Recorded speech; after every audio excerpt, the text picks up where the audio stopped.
గ్రామ పంచాయతీలలో సెక్రటరీలు సిబ్బంది పారిశుద్ధ్యంపై ముందుగా ప్రత్యేక శ్రద్ధ వహించాలని డీఎల్పీఓ సుధీర్ కుమార్ సూచించారు. గురువారం పినపాక మండలంలో ఆయన స్థానిక ఎంపీఓ వెంకటేశ్వరరావుతో కలిసి పర్యటించారు.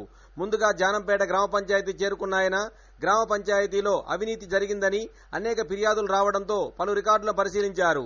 అనంతరం గ్రామస్తులను అడిగి వివరాలు సేకరించి రికార్డు చేసుకున్నారు. గత సెక్రటరీ శ్రీనివాసరావును సైతం పిలిపించి గ్రామ పంచాయతీలో పూర్తి స్థాయిలో నిధుల వివరాలను అడిగి తెలుసుకున్నారు. నివేదికను తయారు చేసుకున్నారు.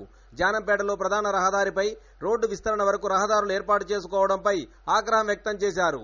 రోడ్డు కొలతలో ఉన్న ఆక్రమిత దుకాణాలు తొలగించాలని సంబంధిత శాఖ అధికారులను ఆయన ఆదేశించారు. గ్రామ పంచాయతీ నుంచి ముందుగా నోటీసులు ఇవ్వాలన్నారు. అనంతరం పినపాక గ్రామ పంచాయతీలో మిషన్ భగీరథ సర్వేను పరిశీలించారు. మిషన్ భగీరథ సర్వే ఆలస్యం అవడంతో వివరణ ఇవ్వాలని కోరారు. అనంతరం ఈబయ్యారం గ్రామ పంచాయతీ డ్రైనేజీని పరిశీలించారు.